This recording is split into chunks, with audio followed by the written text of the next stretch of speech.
Hello everyone, स्वागत है आप सबका आपके अपने यूट्यूब चैनल आर के मुनीन केमिस्ट्री क्लासेस पर।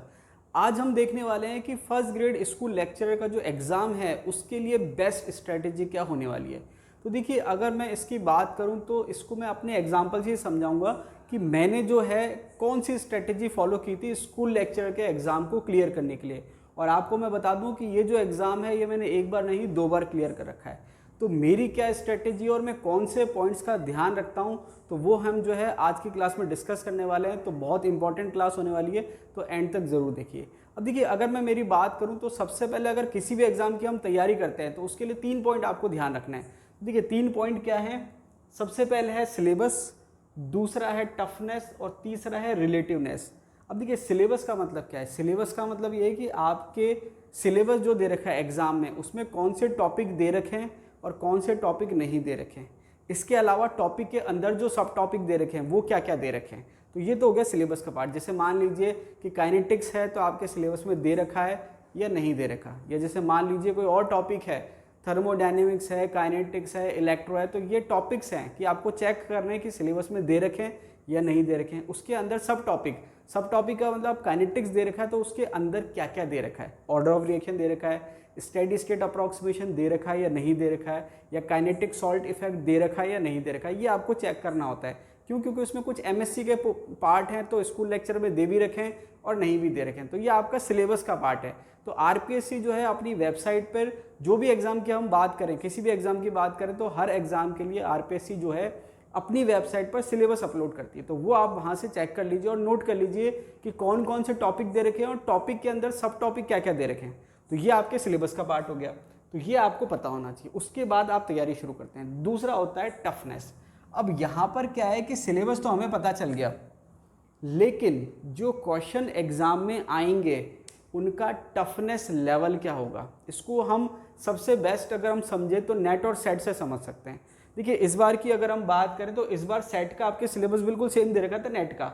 तो नेट और सेट का सिलेबस देखा जाए तो बिल्कुल सेम होता है, लेकिन अगर आप नेट और सेट के एग्जाम के क्वेश्चन पेपर को कंपेयर करेंगे तो आप देखेंगे कि कोई कंपैरिजन नहीं है। इसका मतलब क्या हुआ कि सिलेबस सेम होने के बावजूद पेपर जो है बिल्कुल डिफरेंट होता है। तो अगर कोई स्टूडेंट सेट का पेपर अच्छा कर रहा है तो ज़रूरी नहीं है वो नेट का पेपर अच्छा करे, और अगर कोई नेट का अच्छा कर रहा है तो उसके चांसेस हैं कि वो सेट का अच्छा कर जाए, क्योंकि अगर नेट का अच्छा कर रहा है तो उसके पास पोटेंशियल है, कैलिबर है, नॉलेज है। लेकिन कई बार क्या होता है सेट का अच्छा नहीं हो पाता, या हम कहें कि जो आरपीएससी के पेपर है वो अच्छे नहीं हो पाते। क्यों? क्योंकि नेट में बहुत हाई लेवल की चीज़ें चलती हैं और सेट या हम कहें आरपीएससी तो वहाँ पर बेसिक कंसेप्ट चलते हैं। तो कहने का मतलब ये हुआ कि आपने सिलेबस देख लिया।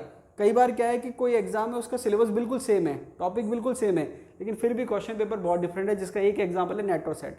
या दूसरा एग्जांपल आप इसको ऐसे देख सकते हैं, नीट और जी का पेपर जिसको आप आईआईटी के नाम से जानते हैं। तो आप देखेंगे नीट का पेपर और आईआईटी का पेपर जिसको आप जी के नाम से जानते हैं, दोनों का सिलेबस देखा जाए तो सेम ही है, 12th बेस पे होते हैं। लेकिन जब आप क्वेश्चन पेपर की टफनेस देखेंगे तो वहाँ पर जो है ज़मीन आसमान का अंतर होता है। तो कहने का मतलब क्या है, सिलेबस सेम होने के बावजूद क्वेश्चन का जो लेवल है उसका टफनेस जो है वो अलग अलग होता है। तो आपको क्या ध्यान रखना है कि आप कौन से एग्ज़ाम की तैयारी कर रहे हैं, उसके अकॉर्डिंग उसका टफनेस जो है ध्यान में आपको रखना है। जिस पेपर की आप तैयारी कर रहे हैं उसके टफनेस के अकॉर्डिंग आपको तैयारी करनी है। तो ये 2 चीज़ आपको क्लियर हो गई होगी। अब थर्ड चीज़ होती है रिलेटिवनेस। अब देखिए, रिलेटिवनेस का मतलब क्या है।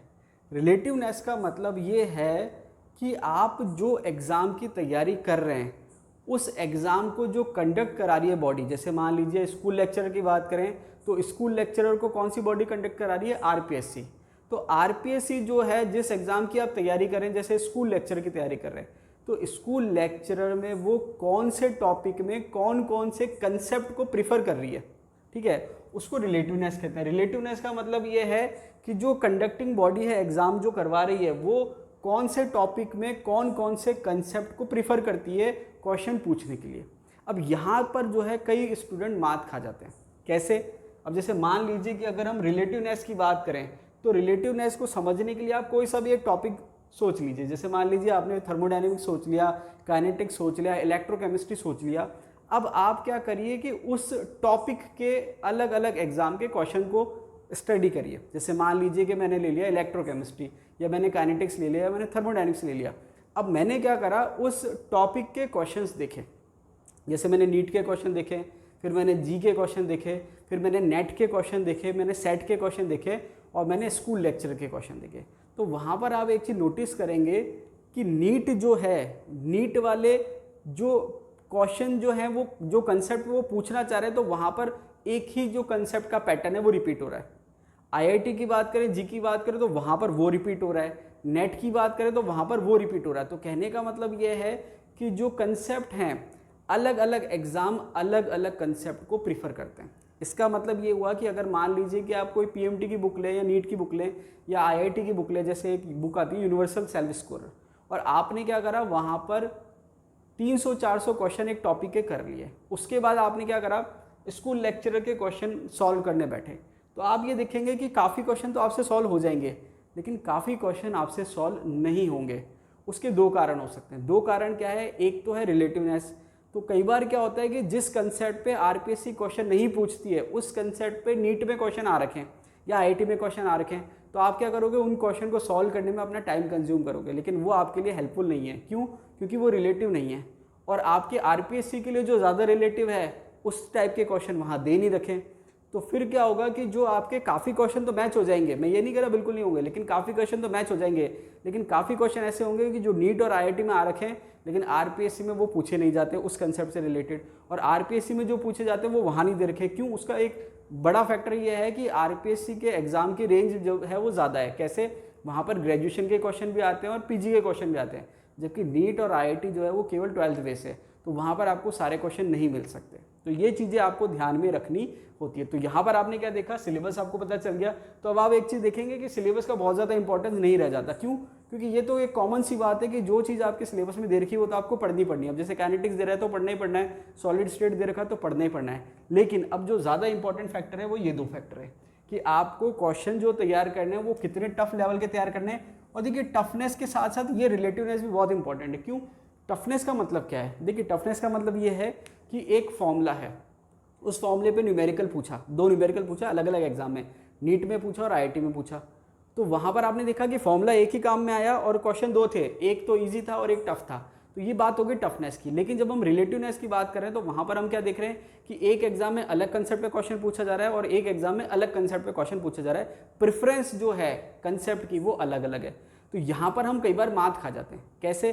कि एग्जाम तो हम तैयारी करें स्कूल लेक्चरर की, लेकिन जब हम क्वेश्चन सॉल्व करने के लिए प्रैक्टिस करते हैं तो हम ऐसे क्वेश्चन की प्रैक्टिस करते हैं जिसकी रिलेटिवनेस कम है या फिर टफनेस मैच नहीं हो रही। तो वहाँ पर क्या होता है कि काफ़ी क्वेश्चन तो आपको मिल जाते हैं, लेकिन मैक्सिमम आपको जो बेनिफिट मिलना चाहिए वो आपको नहीं मिल पाता। जैसे फॉर एग्जांपल आप पीएमटी के क्वेश्चन सॉल्व कर रहे हैं या आईटी के क्वेश्चन सॉल्व कर रहे हैं, तो वहाँ पर क्या है कि जो 11th-12th के क्वेश्चन है वो तो सॉल्व हो जाएंगे, उसमें भी वो आपके टफनेस के लिए बेनिफिट है, लेकिन जो रिलेटिवनेस है वो आपके लिए बेनिफिशियल नहीं होगा। इसके अलावा जो पीजी के क्वेश्चन है वो आपकी फिर प्रैक्टिस क्या हो जाएगी, रह जाएगी।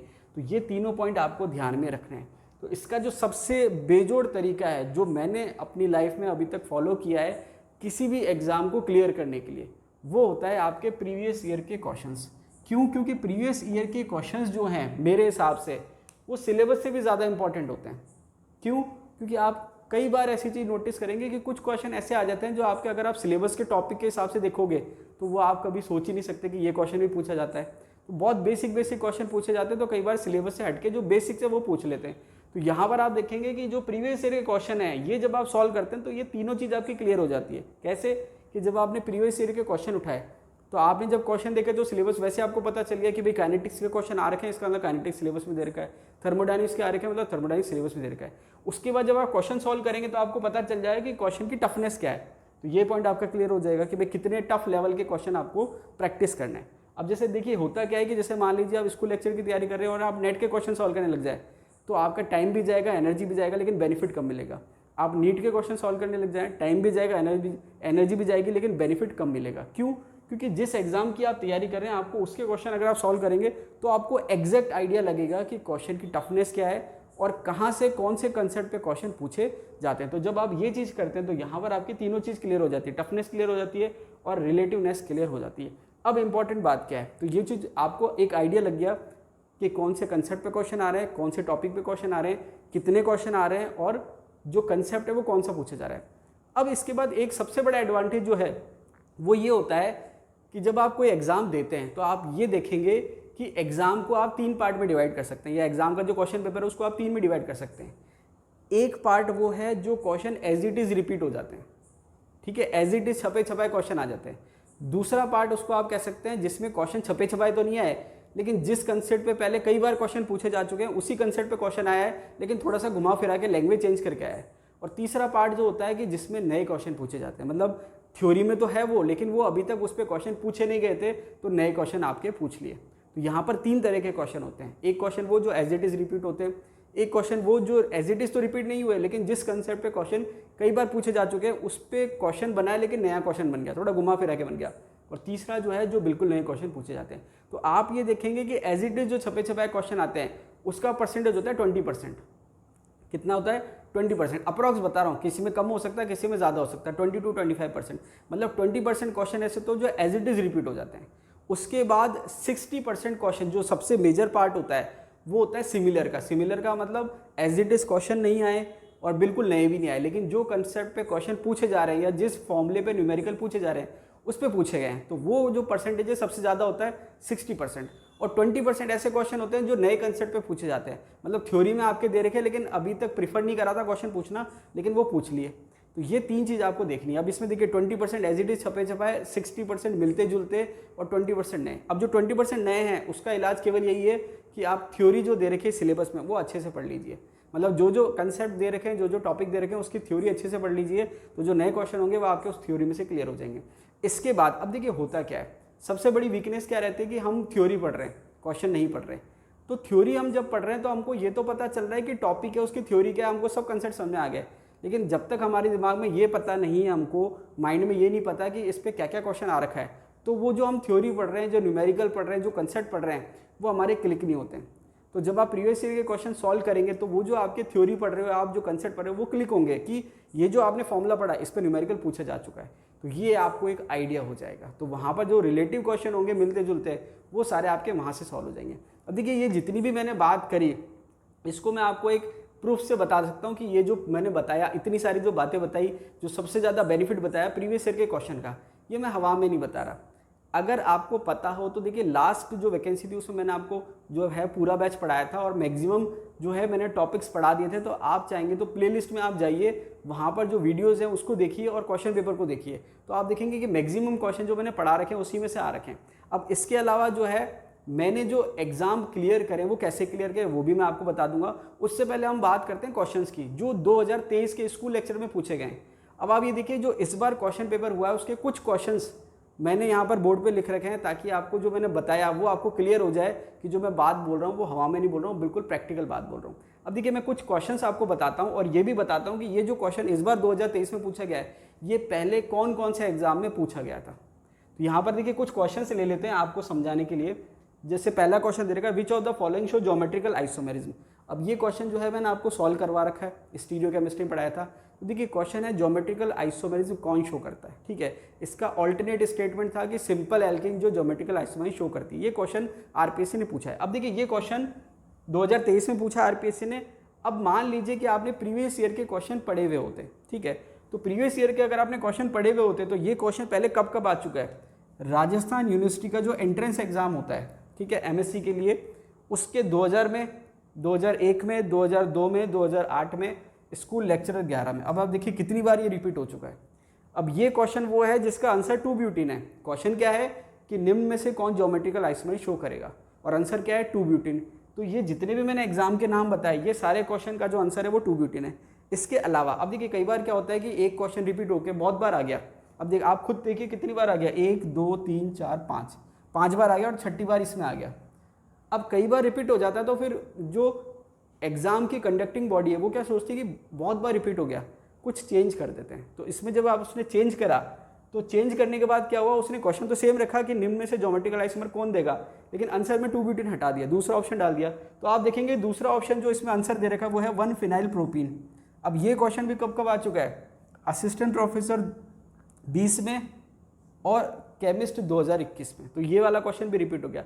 तो कंसेप्ट वही है कि ज्योमेट्रिकल आइसोमर कौन शो कर रहा है, और यहाँ पर आप देखेंगे कि आंसर ये वाला था तो इतने सारे एग्जाम में आ गया, और ये वाला है तो ये भी 2 बार रिपीट हो गया। इसका मतलब मान लीजिए कि अगर आप केमिस्ट 21 का पेपर दे रहे हैं और आपने असिस्टेंट प्रोफेसर 20 का पेपर देख लिया था, तो आपका आसानी से आंसर आ जाएगा। और मान लीजिए कि आप ये वाला एग्जाम दे रहे हो और आप में से इसमें कोई सा भी पेपर देख रखा है तो आप इसको आसानी से सॉल्व कर लेंगे। तो कहने का मतलब ये कि जो एग्जाम में क्वेश्चन आया वो एज इट इज़ रिपीट हो गया। अब देखिए यहाँ पर एज इट इज़ रिपीट हो गया, यहाँ पर एज इट इज़ रिपीट नहीं भी हुआ तो आपको कंसेप्ट पता है कि किस कंसेप्ट पे क्वेश्चन आया है। अब आपको पता है कि जैसे स्टीरियो है तो स्टीरियो में सबसे बेसिक क्वेश्चन जो बनता है वो इजेड नॉमेनक्लेचर और आरएस नॉमेनक्लेचर बनता है। तो अब एक बार आपने सीख लिया, उसके बाद वो कोई सा भी क्वेश्चन दे तो वो किस कैटेगरी में आएगा, सिमिलर में आएगा। सिमिलर का मतलब एज इट इज़ मॉलिक्यूल रट भी नहीं सकते आप, लेकिन वो मिलता जुलता क्वेश्चन आ जाएगा। तो सिमिलर में आ जाएगा, मतलब आपको पता है कि आरपीसी अगर स्टीरियो में क्वेश्चन पूछेगी तो या तो आरएस नॉमेनक्लेचर पे पहला क्वेश्चन बनेगा या इजेड नॉमेनक्लेचर पे पहला क्वेश्चन बनेगा। चलिए दूसरे क्वेश्चन की अगर हम बात करें, अब ये क्वेश्चन पूछा गया 2023 में,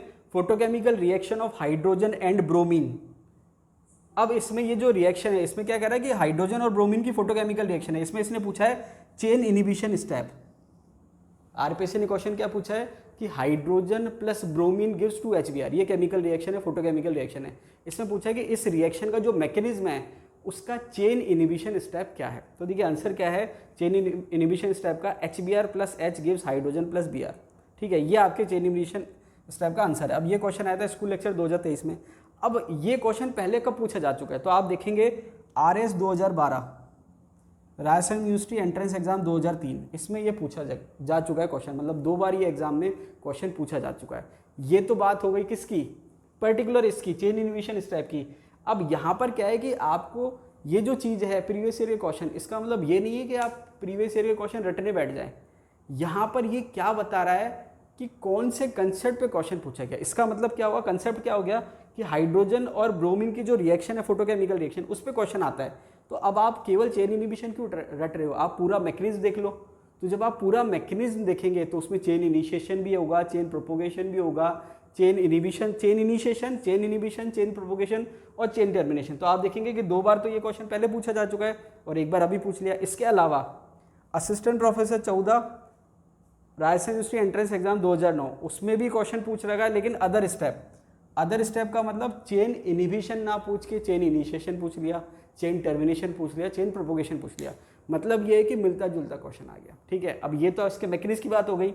इसके अलावा क्वांटम यील्ड भी पूछ रखी है, स्कूल लेक्चर के एग्जाम में ही पूछ रखी है कि hydrogen plus bromine gives 2HBr, इसकी क्वांटम यील्ड क्या होगी, ये स्कूल लेक्चर में पूछ रखा है। कहने का मतलब क्या है कि प्रीवियस ईयर के क्वेश्चन से आपको ये पता चल रहा है कि किसके आसपास क्वेश्चन बन रहा है। तो अब आपने क्या देखा, हाइड्रोजन और ब्रोमीन की रिएक्शन पे क्वेश्चन बन रहा है, तो वहाँ पर क्या है कि मैकेनिज्म पे क्वेश्चन बन रहा है। अब वो चेन इनिबिशन पूछे, चेन प्रोपोगेशन पूछे, चेन टर्मिनेशन पूछे, कुछ भी पूछे, प्लस क्वांटम यील्ड भी बन रखा है। तो ये बेनिफिट होता है आपको प्रीवियस ईयर के क्वेश्चन पढ़ने का। ठीक है, अब देखिए नेक्स्ट एग्जाम की बात करें, नेक्स्ट क्वेश्चन की बात करें। अब ये क्वेश्चन है NMR सिग्नल। अब ये क्या कह रहा है, NMR सिग्नल जो आता है, ये सिंपल सी बात करें, NMR स्पेक्ट्रोस्कोपी जो है वो कौन से रीजन में काम में आती है, हम उसको कौन से रीजन में स्टडी करते हैं, मतलब कौन से रीजन की इलेक्ट्रोमैग्नेटिक रेडिएशन जो है हेल्पफुल रहती है NMR स्टडी में। मतलब आपकी जो स्पेक्ट्रोस्कोपी NMR वो आप कौन से रीजन में स्टडी करते हैं। तो देखिए इसका आंसर जो है वो दे रखा है रेडियो वेव्स। ये क्वेश्चन आ गया स्कूल लेक्चर 2023। अब ये आप मान लीजिए प्रीवियस ईयर के क्वेश्चन आपने पढ़े होते हैं, 2nd ग्रेड 2011, टेक्निकल असिस्टेंट 2014, इसमें ये क्वेश्चन पूछ रखा है। कहने का मतलब ये है कि एज इट इज़ क्वेश्चन पूछ रखा है कहाँ पर, 2nd ग्रेड 2011 और टेक्निकल असिस्टेंट 2014। तो कहने का मतलब ये कि अगर आपने इन एग्जाम के क्वेश्चन सॉल्व कर रखे होते हैं तो ये क्वेश्चन आप एज इट इज़ आंख बंद करके कर लेते हैं, भले आपने स्पेक्ट्रोस्कोपी पढ़ी है या नहीं पढ़ी है। बात समझ आ रही है। तो ये आपके 2 बार as it is question repeat हो चुका है। अब देखिए ऐसा होता क्यों है कि जो बाकी स्पेक्ट्रोस्कोपी है UV और वाइब्रेशनल और रेडियो, वहाँ पर क्या होता है कि नाम से पता चल जाता है कि कौन सा रीजन काम में आ रहा है। जैसे मान लीजिए कि अगर मैं कह रहा हूँ इलेक्ट्रॉनिक स्पेक्ट्रोस्कोपी, तो वहाँ पर उसको ऑल्टरनेट है UV विजिबल, तो वो आपको पता चल गया नाम से। अगर मैं कह रहा हूँ वाइब्रेशनल स्पेक्ट्रोस्कोपी, उसको हम कहते हैं IR स्पेक्ट्रोस्कोपी, नाम से पता चल गया कि कौन सा रीजन है। अगर मैं कह रहा हूँ कि अगर मैं कह रहा हूँ माइक्रोवेव स्पेक्ट्रोस्कोपी या रोटेशनल स्पेक्ट्रोस्कोपी, तो वहाँ नाम से पता चल रहा है कि माइक्रोवेव काम आ रही है। लेकिन यहाँ पर NMR में नाम से पता नहीं चलता। तो देखिए NMR और दूसरा ESR, इसमें सबसे ज़्यादा पूछ रखा है कि कौन सा रीजन काम में आ रहा है। अब NMR आपके सिलेबस में तो पूछ लिया, ESR आपके सिलेबस में तो नहीं पूछ रखा है। और इसके अलावा आप देखेंगे जो प्रीवियस ईयर के क्वेश्चन स्पेक्ट्रोस्कोपी में देखेंगे NMR के, तो वहाँ बिल्कुल बेसिक सा पूछ रखा है कि सिग्नल का मतलब क्या होता है, कि भाई सिग्नल का मतलब क्या होता है, उसके अलावा इंटेंसिटी का जो एरिया होता है उसका क्या मतलब होता है, स्प्लिटिंग का क्या मतलब होता है। तो ये सारी चीज़ें जो हैं बिल्कुल बेसिक सी लैंग्वेज में क्वेश्चन पूछ रखा है। इसके अलावा वो कंपाउंड्स दे रखे हैं कि कौन से कंपाउंड में कितने सिग्नल आएंगे। तो ये आप जब प्रीवियस ईयर के क्वेश्चन देखेंगे तो आपको ये चीज़ पता चल रही है कि कौन से कंसेप्ट पे क्वेश्चन पूछे जा चुके हैं। तो ये आपके एज इट इज 2 बार रिपीट हो रखा है। अगर आपका पढ़ा हुआ होता तो आप आसानी से सॉल्व कर लेते। नेक्स्ट क्वेश्चन की बात, ये सारे जो क्वेश्चन है ये स्कूल लेक्चर 2023 अभी जो एग्जाम हुआ था उसकी बात कर रहा हूँ मैं। स्टेट फंक्शन, अब देखिए क्वेश्चन थर्मोडायनेमिक्स से पूछा गया है कि स्टेट फंक्शन के लिए सही स्टेटमेंट क्या है, उसने क्या ऑप्शन दे दिए, फिर कहा कि इनमें से कौन सा स्टेट फंक्शन है और कौन सा नहीं है। तो ये अगर आपने थ्योरी वीडियो देखा होगा मेरा पुराना जो थर्मोडायनेमिक्स का है, वहाँ पर आप देखेंगे कि जो आपके वर्क है और जो आपकी हीट है, तो ये आपके क्या है, स्टेट फंक्शन नहीं है, पाथ फंक्शन है।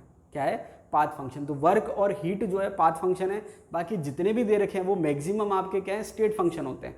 तो यहाँ पर स्टेट फंक्शन पे क्वेश्चन जो है स्कूल लेक्चरर 2011 इसमें पूछ रखा है, और राजस्थान यूनिवर्सिटी एंट्रेंस एग्जाम 2019 इसमें पूछ रखा है। तो यहाँ पर आप देखेंगे कि जो क्वेश्चन पूछे जा रहे हैं वो उससे रिलेट, ये तो सब एज इट इज़ की बात कर रहा हूँ मैं, जो छपे छपे क्वेश्चन आए, मिलते जुलते की बात नहीं कर रहा। मिलते जुलते की तो लिस्ट बहुत ज़्यादा है, और ये भी सारे नहीं है, ये तो जो मेन जो मुझे मिल गए वो मैंने आपको बता दिए कि ये सारे क्वेश्चन रिपीटेड क्वेश्चन पूछे गए और कौन कौन से एग्जाम में आ चुके हैं ये भी मैं आपको बता रहा हूँ। तो यहाँ पर ये जो क्वेश्चन है स्टेट फंक्शन का स्कूल लेक्चर 11 और राजस्थान यूनिवर्सिटी एंट्रेंस एग्जाम 2019 में पूछा जा चुका है। इसके बाद अगर हम बात करें dispersed phase and dispersion medium, तो यहाँ पर ये किसकी कंडीशन है, दोनों क्या होने चाहिए, लिक्विड होनी चाहिए। ये किसकी कंडीशन है, इमल्शन की। तो एक क्वेश्चन तो ये आता है कि इमल्शन क्या है, ठीक है, वो अलग क्वेश्चन है, उसकी बात नहीं कर रहे। ये क्या पूछ रहा है कि डिस्पर्स्ड फेज और डिस्पर्जन मीडियम दोनों क्या है, लिक्विड है, उसका एग्जाम्पल क्या होगा। अब उसको वो ऐसे भी पूछ सकता है कि डिस्पर्स्ड फेज और डिस्पर्जन मीडियम लिक्विड है, उसका एग्जाम्पल बताओ, दोनों लिक्विड हैं। या फिर वो सिंपल पूछ सकता है इमल्शन का एग्जाम्पल बताओ, क्यों, क्योंकि जब दोनों लिक्विड है वो इमल्शन की कंडीशन है। तो इसका आंसर दे रखा है मिल्क। अब आप देखेंगे ये क्वेश्चन स्कूल लेक्चर 2023 में पूछा है। अब ये क्वेश्चन कब कब पूछा जा चुका है, लेक्चरर टेक्निकल एजुकेशन 20। अब देखिए ये तो केवल मिल्क की बात हो रही है जिसमें दोनों लिक्विड हैं, इसके अलावा मिल्क के अलावा जो एग्जाम्पल है उन पे भी कई बार क्वेश्चन पूछे जा चुके हैं। तो आपके इमल्शन स्पेशली दे रखा है इसलिए पूछ लिया। लेक्चरर टेक्निकल एजुकेशन 20 में पूछा जा चुका है, सेट 2012 में पूछा जा चुका है, सेकंड ग्रेड 2011 में पूछा जा चुका है, ACF 2018 में पूछा जा चुका है। तो अब आप देखिए कितने एग्जाम में पूछा जा चुका है। तो अगर आप प्रीवियस ईयर के क्वेश्चन भी देख लेते हैं तो ये क्वेश्चन देखते आपको क्या हो जाता है, क्लिक हो जाता है कि इसका आंसर क्या होगा, मिल्क होगा। ठीक है, नेक्स्ट क्वेश्चन की बात करें, फॉर आइडियल गैस म्यूजेटी की वैल्यू क्या होगी, मतलब आइडियल गैस के लिए म्यूजेटी जूल थॉमसन कोफिशिएंट की वैल्यू क्या होगी। इसका आंसर दे रखा है 0। इसका आंसर क्या दे रखा है, 0। अब ये जो क्वेश्चन है ये as it is school lecture 2013 में पूछ रखा है। स्कूल लेक्चर 2013 में क्या पूछ रखा है कि जूल थॉमसन कोफिशिएंट जो है उसकी आइडियल गैस के लिए वैल्यू क्या होगी, 0। ये तो एज इट इज पूछ रखा है। इसके अलावा जूल थॉमसन कोफिशिएंट क्या होता है, नोटेशन क्या है, फॉर्मूला क्या है, उससे रिलेटेड काफ़ी सारे क्वेश्चन अलग अलग एग्जाम में पूछ रखे हैं। एक एग्जाम्पल मैंने बता दिया, RS 2010 में पूछ रखा है, लेकिन ये ना पूछ के कि जो म्यूजेटी की वैल्यू आइडियल के लिए क्या होती है उसने फॉर्मूले पूछ लिए। तो ये कई बार एग्जाम में रिपीट हो गया। तो कहने का मतलब क्या है कि अगर आप पुराने क्वेश्चन पेपर देखेंगे तो वहाँ पर आपको एज इट इज क्वेश्चन पहले मिल जाएगा, कहीं ना कहीं थोड़ा बहुत लैंग्वेज चेंज हो जाएगी वो बात अलग है, एज इट इज आपको आंसर मिल जाएगा। नेक्स्ट क्वेश्चन की बात करें, ये कह रहा है रिएक्शन ऑलवेज स्पॉन्टेनियस।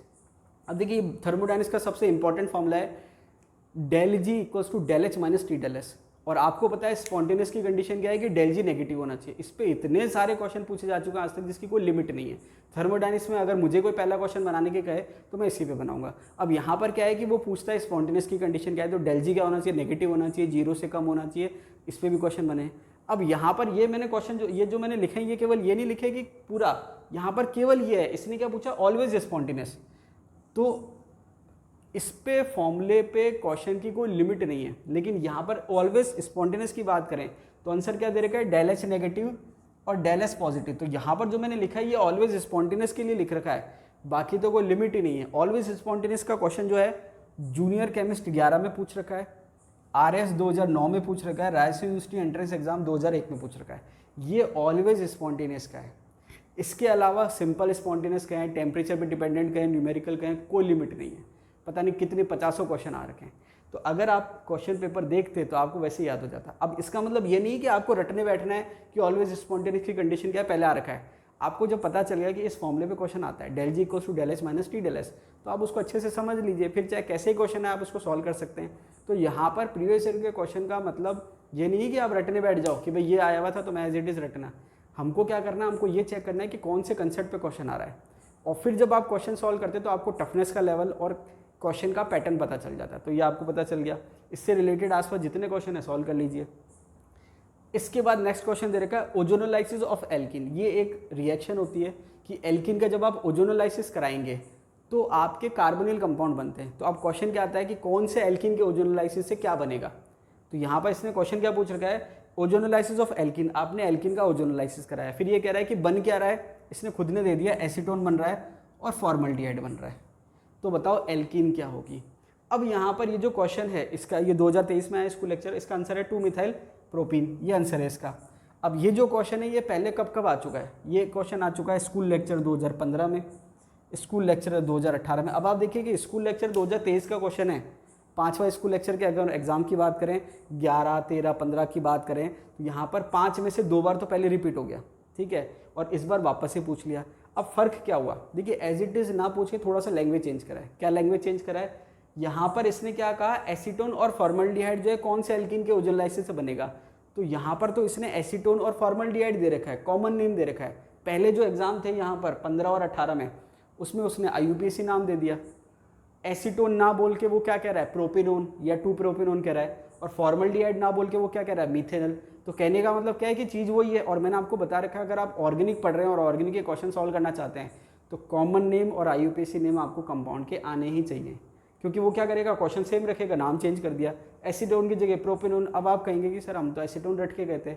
आपको रटना नहीं है, समझना है। अब आपको क्या समझ में आ गया कि ओजोनोलाइसिस ऑफ एल्किन पे क्वेश्चन आता है। अब देखिए ये तो क्या है, इन 3 में तो एज इट इज पूछा जा चुका है, इसके अलावा कोई लिमिट नहीं है। कितनी बार क्वेश्चन आया, कैसे, वो क्या कहेगा कि एसीटल्डिहाइड किस में बन रहा है, एसीटोन किस में बन रहा है, मतलब यहाँ पर चीज़ें चेंज कर देगा। क्वेश्चन का कंसेप्ट वही है, ये वो मॉलिक्यूल का एग्जाम्पल चेंज कर देगा, तो मिलता जुलता क्वेश्चन हो गया। तो ये क्वेश्चन 3 बार आ चुका है, ठीक है। उसके बाद नेक्स्ट क्वेश्चन क्या दे रखा है कि स्टैंडर्ड हीट ऑफ फॉर्मेशन किसकी 0 नहीं होगी। अब ये थर्मोडायनामिक्स का कंसेप्ट है, तो यहाँ पर सिंपल सा कंसेप्ट ये है कि जो एलिमेंटल फॉर्म होती है उसकी स्टैंडर्ड हीट ऑफ फॉर्मेशन 0 होती है, और जो कंपाउंड्स होते हैं उसकी 0 नहीं होती। अब जैसे मान लीजिए हाइड्रोजन है, उसकी 0 होगी गैस फॉर्म में, लेकिन वाटर की 0 नहीं होगी। तो एक तो सिंपल सा कंसेप्ट ये है। दूसरा साथ में एक्स्ट्रा कंसेप्ट क्या आता है कि अगर एलिमेंटल फॉर्म डिफरेंट फॉर्म में फिजिकल स्टेट में, तो जो नेचुरल एग्जिस्ट कर रही है उसके लिए 0 होगी, बाकियों के लिए 0 नहीं होगी। अब इसका मतलब क्या हुआ, इसका मतलब ये है कि ब्रोमीन दे रखा है और गैस दे रखा है, तो एलिमेंटल फॉर्म में इसकी 0 होनी चाहिए थी, लेकिन ब्रोमीन नेचुरली किस फॉर्म में एग्जिस्ट करता है, लिक्विड फॉर्म में एग्जिस्ट करता है, तो उसकी 0 होगी, गैस की 0 नहीं होगी। तो इसका आंसर क्या हो जाएगा, ब्रोमीन गैस। अब देखिए क्वेश्चन बहुत सिंपल है, तो यहाँ पर जो क्वेश्चन है वो क्वेश्चन क्या हो गया कि वो 4 ऑप्शन देगा, वो कहेगा किसकी 0 नहीं है और किसकी 0 है। तो यहाँ पर आप कंसेप्ट समझ लीजिए कि कंसेप्ट क्या है, कंपाउंड का अलग और एलिमेंटल फॉर्म का अलग, और फिर एलिमेंटल फॉर्म दे रखा है तो उसमें उसकी फिजिकल स्टेट और जो ओरिजिनली एग्जिस्ट कर रहा है वो अलग। जैसे मान लीजिए एलोट्रॉप्स है तो जो मोर स्टेबल है उसकी बात कर रहा है। जैसे कार्बन है तो वहाँ पर डायमंड और ग्रेफाइट दे रखा है, तो ग्रेफाइट ज़्यादा स्टेबल है तो उसकी 0 हो जाएगी, डायमंड की 0 नहीं होगी। ब्रोमीन की फिजिकल स्टेट क्या है, लिक्विड है, तो लिक्विड की 0 हो जाएगी, गैस की 0 नहीं होगी। तो कोई लिमिट नहीं है क्वेश्चन की। तो यहाँ पर अगर हम केवल ब्रोमीन की बात करें तो केवल ब्रोमीन का जो क्वेश्चन है वो आपके असिस्टेंट प्रोफेसर 2014 ACF 2018 में पूछा जा चुका है। इसके अलावा मैं केवल क्वेश्चन की बात करूं, हालांकि कोई लिमिट नहीं है, फिर भी आसपास की बात करें, स्कूल लेक्चर 13 में भी इस कंसेप्ट पे क्वेश्चन आ चुका है, 15 में आ चुका है, RS 2009 में आ चुका है। मतलब कंसेप्ट ये पूछ रखा है। अब आपको पता चल गया कि इस कंसेप्ट पे क्वेश्चन आता है। अब होता क्या है कि अगर आप RPSC की पेपर देख रहे हैं तो आपको इस कंसेप्ट पे क्वेश्चन मिल रहा है, लेकिन ऐसा ज़रूरी नहीं है कि जब आप डिफरेंट एग्जाम देखें तो उसमें भी इस कंसेप्ट पे क्वेश्चन पूछे जाते हों। कुछ कंसेप्ट ऐसे होते हैं जिसमें हर एग्जाम पे क्वेश्चन पूछा जाता है, लेकिन कुछ कंसेप्ट ऐसे होते हैं जो कुछ एग्जाम में प्रीफर करते हैं। अब जैसे मान लीजिए कुछ कंसेप्ट ऐसे हैं जो नीट में प्रीफर हो, कुछ कंसेप्ट ऐसे हैं जो IIT में प्रीफर हो, कुछ कंसेप्ट ऐसे हैं जो नेट में प्रीफर हो, लेकिन हर एग्जाम में प्रीफर हो ऐसा ज़रूरी नहीं है। तो ये आपके डिपेंड करता है exam to exam. Next question दे रखा है मैक्सिमम ग्लोबल वार्मिंग इफेक्ट। अब देखिए कई बार क्या है, स्टूडेंट को काफ़ी कन्फ्यूजन हो रहा था कि इसका आंसर क्या होगा। तो यहाँ पर आप देखिए कि ये पूछ रहा है कि सबसे ज़्यादा ग्लोबल वार्मिंग का इफेक्ट किसकी वजह से। अब एक तो होता है ग्लोबल वार्मिंग का इफेक्ट और एक होता है ग्लोबल वार्मिंग पोटेंशियल होता है। तो पोटेंशियल जब तक लिखा हुआ नहीं है शब्द तब तक पोटेंशियल का क्वेश्चन नहीं मानना है, सिंपल मानना है। अब ये क्वेश्चन था कार्बन डाइऑक्साइड, इसका आंसर था। अब आप देखिए कि ये क्वेश्चन में आपको डाउट क्यों हो रहा है, क्योंकि आपने प्रीवियस ईयर के क्वेश्चन सॉल्व नहीं करे। अगर आप प्रीवियस ईयर के क्वेश्चन सॉल्व करते तो एज इट इज क्वेश्चन। अब देखिए यहाँ पर ग्रीन हाउस गैस कौन सी है कौन सी नहीं है उसकी बात नहीं हो रही है, सबसे ज़्यादा इफेक्ट की बात हो रही है। ग्रीन हाउस का क्वेश्चन जोड़ दूंगा तो 10 बार और ऐड हो जाएगा। ये कह रहा है कि मैक्सिमम ग्लोबल वार्मिंग इफेक्ट किसका है, आंसर है कार्बन डाइऑक्साइड। तो ये जो क्वेश्चन है असिस्टेंट प्रोफेसर 14 में पूछा जा चुका है, असिस्टेंट प्रोफेसर 20 में पूछा जा चुका है, सेकंड ग्रेड 2013 में पूछा जा चुका है, सेकंड ग्रेड 2016 में पूछा जा चुका है। तो आप देखेंगे कि क्वेश्चन पहले 4 बार आ चुका है। ये तो एग्जैक्ट बता रहा हूँ कि एग्जैक्ट आ रखा है। उसके अलावा अगर वो क्वेश्चन ऐसे कहे कि कौन सी गैस जो है ग्लोबल वार्मिंग के लिए रेस्पॉन्सिबल है, या कौन सी गैस है जो ग्रीन हाउस गैस है, तो वहाँ पर क्योंकि उसने मैक्सिमम और मिनिमम कंपेयर नहीं करा, तो वो क्वेश्चन तो मैंने ऐड ही नहीं करे। अगर सिंपल मैं कह दूँ कि कौन सी ग्रीन हाउस गैस है और कौन सी नहीं है, तो फिर पता नहीं कितनी बार ये पूछा जा चुका है। यहाँ पर क्वेश्चन क्या था, मैक्सिमम ग्लोबल वार्मिंग इफेक्ट। अब देखिए ग्लोबल वार्मिंग इफेक्ट जो है, ग्लोबल वार्मिंग इफेक्ट को या ग्रीन हाउस गैस को, दोनों रिलेटेड है। क्यों? क्योंकि ग्रीन हाउस गैस का मतलब क्या है, जो हीट रेडिएशन को एब्जॉर्ब कर ले। तो ग्रीन हाउस के लिए जो गैस ग्रीन हाउस है वही क्या कर रही है, ग्लोबल वार्मिंग के लिए रेस्पॉन्सिबल है। तो ये इंटर रिलेटेड कंसेप्ट है। तो कहने का मतलब लैंग्वेज डिफरेंट है लेकिन क्वेश्चन जो है उसी पे बन रहा है। तो ग्रीन हाउस गैस कौन सी है, कौन सी गैस ग्लोबल वार्मिंग के लिए रेस्पॉन्सिबल है, ग्लोबल वार्मिंग इफेक्ट मैक्सिमम किसका है, ग्लोबल वार्मिंग जो पोटेंशियल है वो सबसे ज़्यादा किसका है। तो ये क्वेश्चन कई बार पूछे जा चुके हैं। ग्लोबल वार्मिंग का तो ये हो गया, पोटेंशियल की बात आती है तो वहाँ पर मैक्सिमम केस में CF से आंसर होता है। तो ये क्वेश्चन पता नहीं कितनी बार रिपीट हो गए। तो अगर आप प्रीवियस ईयर के क्वेश्चन देखेंगे तो आप आसानी से देख लेंगे कि अच्छा ये वाला तो ये 4 बार आ रखा है, आसानी से आप आँख बंद करके इसको सॉल्व कर लेंगे। नेक्स्ट क्वेश्चन की बात करें, लास्ट क्वेश्चन। अब देखिए ये केवल मैंने आपको सैंपल के लिए ले रखे क्वेश्चन, ये बताने के लिए कि यहाँ पर जो क्वेश्चन आ रखे हैं, एक एक क्वेश्चन 4-4, 5-5 बार पहले आ चुका है। सारे क्वेश्चन लूँगा तो पता नहीं कितने हो जाएंगे। तो यहाँ पर लास्ट क्वेश्चन क्या है, फॉर अ ट्रू सॉल्यूशन। ये कह रहा है ट्रू सॉल्यूशन के लिए कंडीशन क्या है। तो देखिए ट्रू सॉल्यूशन का मतलब आइडियल सॉल्यूशन भी आप कह सकते हो, शब्द का मतलब वही है। ट्रू सॉल्यूशन का मतलब आइडियल सॉल्यूशन। आइडियल सॉल्यूशन का ऑल्टरनेट शब्द क्या है, डाइल्यूट सॉल्यूशन। तो आप चाहे आइडियल सॉल्यूशन कहो, चाहे ट्रू सॉल्यूशन कहो, चाहे डाइल्यूट सॉल्यूशन कहो, एक ही बात है। तो यहाँ पर ये कह रहा है कंडीशन क्या है। तो यहाँ पर आपको पता है del H mix del V mix 0 होना चाहिए और राउल्ट्स लॉ को फॉलो करना चाहिए। ये 3 कंडीशन है। इसका आंसर दे रखा है डेल एच मिक्स 0, इस बार का जो दे रखा है उसमें। अब ये जो क्वेश्चन है क्योंकि बिल्कुल बेसिक कंसेप्ट है, तो आप देखेंगे कि इस पर कितनी बार क्वेश्चन आ रखा है। लेक्चरर टेक्निकल एजुकेशन 20 में क्वेश्चन आ रखा है, सेट 2012 में क्वेश्चन आ रखा है, राजस्थान यूनिवर्सिटी एंट्रेंस का एग्जाम 2005 में आ रखा है और RS 2009 में आ रखा है। अब आप देखेंगे कि 4 बार आ रखा है क्वेश्चन। तो यहाँ पर आप देखेंगे कि जब आप क्वेश्चन पेपर देखेंगे तो आप खुद देखेंगे कि 10-11 क्वेश्चन तो मैंने यहाँ लिख रखे हैं, 11 के लगभग हो गए होंगे। तो 11 क्वेश्चन तो वो हैं जो कम से कम 4-4, 5-5 बार आ गए। इसके अलावा बाकी जब मैंने आपको बताया कि जो परसेंटेज आप निकालते हैं, तो वहाँ पर आप देखेंगे कि 20 to 25% as it is repeated question होते हैं। जैसे कि ये सारे रिपीटेड क्वेश्चन हैं, तो 20 to 25% as it is repeated होते हैं जो पहले आ रखे हैं। उसके बाद जो 60 to 65% ऐसे क्वेश्चन होते हैं कि जो एग्जैक्ट तो नहीं पूछे लेकिन मिलते जुलते हैं। अब जैसे मिलते जुलते का मतलब क्या है कि ओजोनलाइसिस का ये पूछ रखा है कि एसीटोन और फॉर्मेल्डिहाइड किससे बनेगा। अब उससे मिलता जुलता क्या है, वो कहते हैं कि एसीटोन और एसिटाल्डिहाइड किससे बनेगा, या एसीटोन और प्रोपेनल किससे बनेगा। तो वो मिलता जुलता हो गया, उसने क्या थोड़ा सा चेंज कर दिया, तो वो मिलता जुलता क्वेश्चन हो गया। तो उसका परसेंटेज होता है 60 to 65। और जो बिल्कुल नए क्वेश्चन है जिस पे पहले कोई क्वेश्चन पूछा ही नहीं गया, उसका परसेंटेज काफ़ी कम होता है, 10 to 20 मान लीजिए आप। तो जो 10 to 20 क्वेश्चन है वहाँ पर क्या है, वो एज इट इज़ थ्योरी में से आ जाते हैं।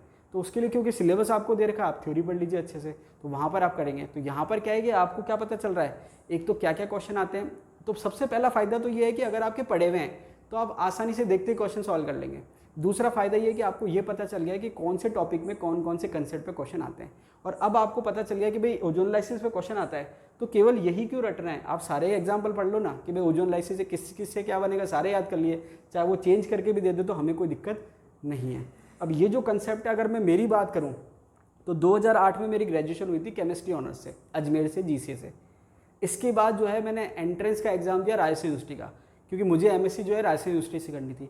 तो वहाँ पर एंट्रेंस की तैयारी कैसे करें, उसके लिए मैंने क्या करे, जो प्रीवियस ईयर के पेपर्स थे वो परचेज़ करे। और प्रीवियस ईयर के पेपर, केवल प्रीवियस ईयर के पेपर पढ़ के गया था। और वहाँ पर आप देखेंगे कि 2008 का जो एंट्रेंस था, राजस्थान यूनिवर्सिटी का जो एंट्रेंस है, मैंने 3 बार निकाला है, 8, 9, 10। अब आप सोचेंगे कि भाई MSc में तो एक ही बार करनी है, 3 बार निकालने का क्या मतलब है। तो कहने का मतलब क्या है, 2008 में मैंने MSc का एंट्रेंस दिया, लेकिन उस टाइम में मुझे B.Ed करनी थी, तो मैंने B.Ed में एडमिशन ले लिया। तो 2008 का एंट्रेंस मैंने निकाल लिया, लेकिन मैं कहाँ चला गया, B.Ed करने चला गया। उसके बाद 2009 की बात आई, तो 2009 में मैंने फिर एंट्रेंस निकाला, लेकिन मेरी जो B.Ed है वो सेशन लेट हो गया था। तो मेरा जो है सेशन कंप्लीट नहीं हुआ था, तो मेरा 9 में एग्ज़ाम क्लियर हो गया। फिर मैं जब एडमिशन के लिए गया तो उन्होंने TCCG मांगी। अब क्योंकि B.Ed कंप्लीट नहीं हुई, एग्ज़ाम नहीं हुआ है, तो TCCG है नहीं, तो 2009 में भी एडमिशन नहीं हुआ। उसके बाद फाइनल 2010 में, तो आप देखेंगे कि राजस्थान यूनिवर्सिटी का एंट्रेंस एग्जाम 8 का, 9 का, 10 का 3 बार क्लियर करा। कैसे करा, प्रीवियस ईयर के पेपर सॉल्व करके।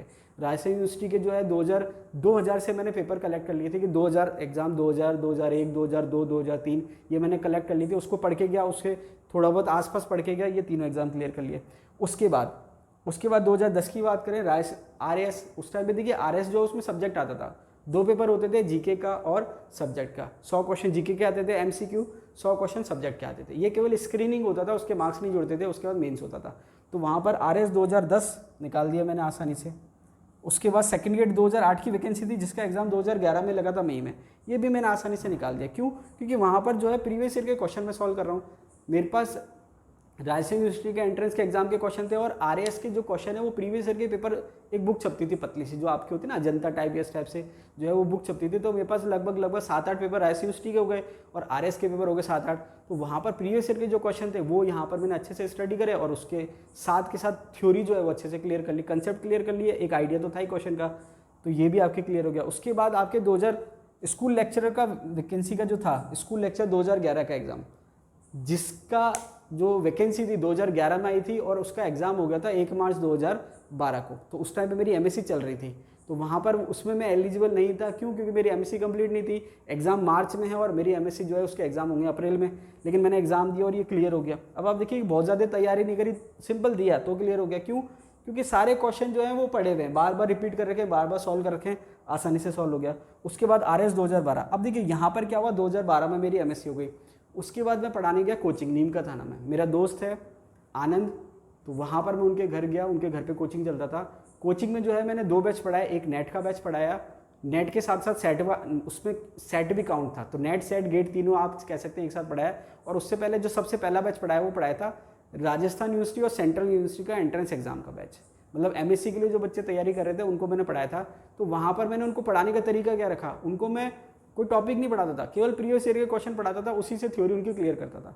तो वहाँ पर आप देखेंगे कि इतनी प्रैक्टिस हो गई मेरी भी और स्टूडेंट्स की भी, कि जब मैंने एग्जाम दिया ये वाला आरएस 2012 कह लो, सेट 2012 कह लो, या लेक्चरर टेक्निकल एजुकेशन 2012 कह लो, उस टाइम पे जो एमसीक्यू की प्रैक्टिस थी वो इतनी ज़्यादा थी, इतनी बार मैंने उनको सॉल्व करवाया था कि ये जो एग्ज़ाम है 100 क्वेश्चन इसमें आते थे और ये क्वेश्चन मैं 35 से 40 मिनट में कर देता था। 100 में से लगभग 90+ क्वेश्चन मैं आसानी से कर देता था। ऐसा नहीं करा कि 100 के 100 कर देता था, 90+ क्वेश्चन जो है वो मैं 35 से 40 मिनट में कर देता था।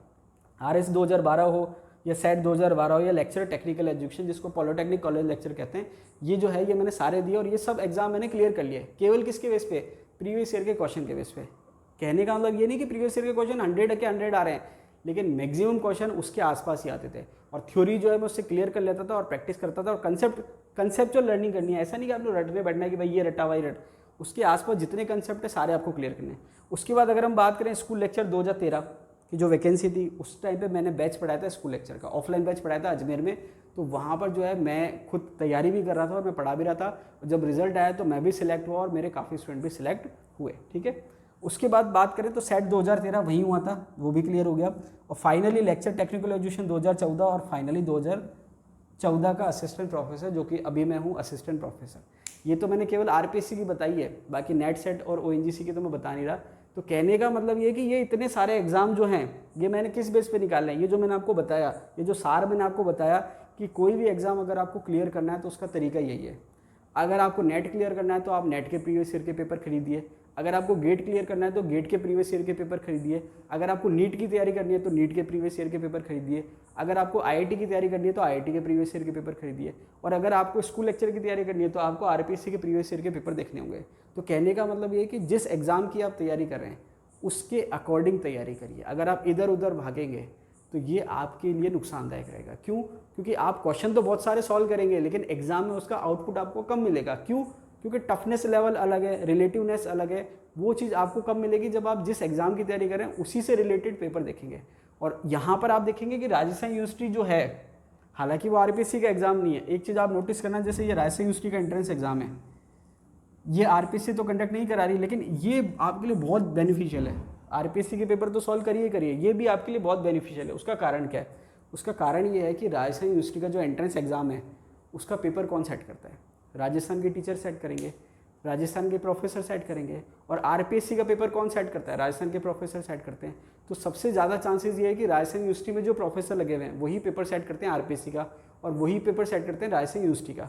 तो ये क्या होता है कि अब कोई टीचर पेपर सेट करा, अब जैसे मान लीजिए मेरे पास क्वेश्चन बैंक तो फिक्स है, अब मैं राजस्थान यूनिवर्सिटी का एंट्रेंस पेपर बनाऊँ चाहे आरपीएससी का पेपर बनाऊँ, क्वेश्चन जो है लगभग सेम ही रहेगा। क्वेश्चन क्या होगा? लगभग सेम रहेगा, थोड़ा बहुत मैं उसमें वेरिएशन कर दूंगा।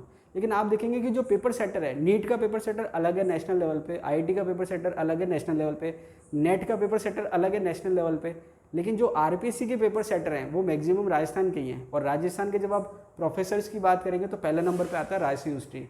तो राजस्थान यूनिवर्सिटी के जो प्रोफेसर है पहला नंबर उनका है पेपर बनाने में, तो वो आपके राजस्थान यूनिवर्सिटी के एंट्रेंस का जो पेपर है वो आपके लिए बहुत हेल्पफुल रहता है। तो आरपीएससी के पेपर और राजस्थान यूनिवर्सिटी के एंट्रेंस के पेपर ये अगर आपने ढंग से सॉल्व कर लिए सारे, तो 80% क्वेश्चन तो उसी में से आ जाएंगे। उसके अलावा जो बच के 20% उसके लिए आप अच्छे से थ्योरी पढ़ लीजिए। तो ये अगर आपने क्लियर कर लिया तो इससे आप आसानी से एग्ज़ाम निकाल सकते हैं। अब कई बार क्या होता है कि हम जो हैं उसको ना पढ़ के इधर उधर पढ़ते हैं। अब जैसे हम सोचते हैं कि भाई नीट के पेपर सॉल्व कर लिए तो हमारा मैक्सिमम काम हो जाएगा, नहीं, 50% काम हो जाएगा, ये मैं गारंटी से कहता हूँ। मतलब ऐसा नहीं कि नीट के पेपर बिल्कुल ही काम के नहीं है, बिल्कुल काम के हैं, लेकिन 100% काम के नहीं। क्यों? क्योंकि उसमें काफ़ी चीज़ें तो आपको मिल जाएंगी जो 11-12 के मिल जाएगी, और जो रिलेटिव जो सेम आ रहे हैं वो मिल जाएंगे, लेकिन सारी चीज़ नहीं मिलेगी। तो वहाँ पर आपको 50% मिल जाएगा, 50% नहीं मिलेगा। अगर आप चाहते हैं आपको 100% मिले तो उसके लिए फिर आप क्या करिए, आरपीएससी के पेपर सॉल्व करिए और राजस्थान यूनिवर्सिटी के एंट्रेंस पेपर सॉल्व करिए। तो ये जो मेरा जो एक्सपीरियंस है वो मैंने आपको बता दिया। बाकी आप समझदार हैं, आपकी मर्जी, आप जैसे तैयारी करना चाहे कर सकते हैं, आपका फ्यूचर है। तो अभी के लिए इतना ही, मिलते हैं अगले वीडियो में, तब तक के लिए धन्यवाद।